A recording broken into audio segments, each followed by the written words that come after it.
pa nakagat ng pusa? Ay, hindi. Pag kinagat mo ko, ay, doon ka sa ano. Doon ka sa kalye. sa kalye ka talaga babagsak pag kinagat mo ko. Ha? Si Bessie nangangagat yon pag naiinis siya. Pero hindi yung kagat na talagang gustong manakit. Hindi. Pag naiinis siya, mag-ano yun, mangangalmot yun. Pag ayaw na niya na, pag sinusuklayan namin, tapos ayaw na niya, yun. Pag hindi pa kami tumigil, mangangalmot yun. O kaya pag halimbawa nilalambing namin, gusto niya kasi konting lambing lang. Pero itong mga ito, gusto niya lang talagang ano. Pero si Boncho, nung nagkasakit yun, nung pinapainom namin siya ng gamot, ay naku, nakalmo talaga ako dito, dugo talaga siya. Ang lalim nung ano, ng pagkaka, ano niya sa akin. So, hindi kami bate for one day. Tapos yun, bate na ulit kami. Diba, bebe? Nalikot mo eh. Hmm?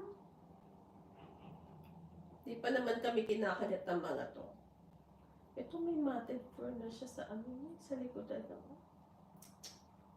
Hindi matanggal kasi hindi na ito maabot. Kaya tayo tatawag ng ano. Sabi nga sa ko, ipapa-groom. Ipapa-groom nga daw namin. Oo. Bawal na yung kakalabit. Huwag ka nang mga labit. Nilalambing na kita. Huwag ka nang mga labit. Please. Yun ang camera o tamig. Oh, mga labit na naman siya.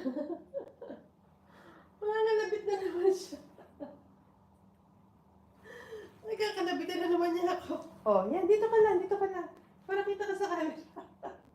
Yung pag mo magbayarap sa akin. Ay! Nangangati ilong ko. Nangangati na ilong ko. Naku! Hindi pwede. Hindi magsusurvive itong mga ito. Mainit dyan sa atin. Kaya yun ang aircon. Pero sana nga pag buhay pa itong mga to pag umuwi kami ng Pilipinas. Gusto pa nga nilang magdagdag ng pusa. Ako na lang ang aayaw. Kasi hindi naman sila naglilinis ng bahay. Ako na lang naman naglilinis. Uy, kinakalapit pa niya ako. Katabi na nga ako. Katabi mo na ako. Nangangalabit ka pa. Ano bang gusto mo? Ops. Bawal. Ang haba ng kuko mo kaya. Ano gusto niya, bebe?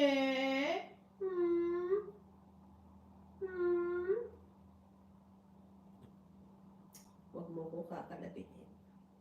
Nabaw ng kuko mo sa akin. O kita mo, gumaganon pa siya. Nilalambing.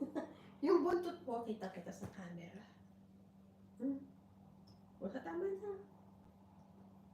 Tama na, nalambing na, oh. Pop.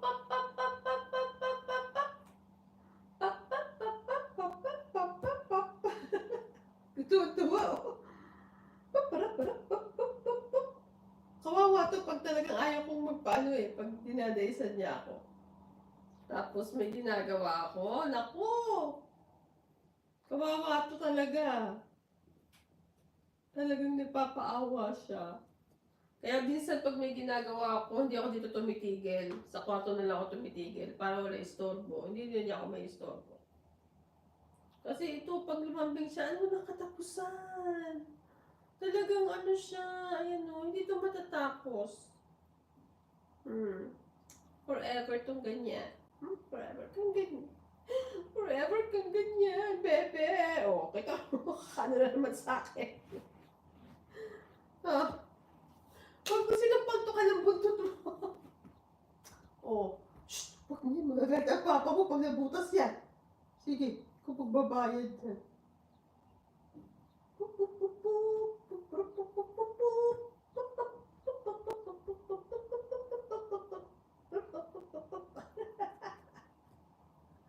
Ayan, ganyan siya. Oh, tambay ka na. Teka, anong oras na ba? Wait. Uy, malapit na.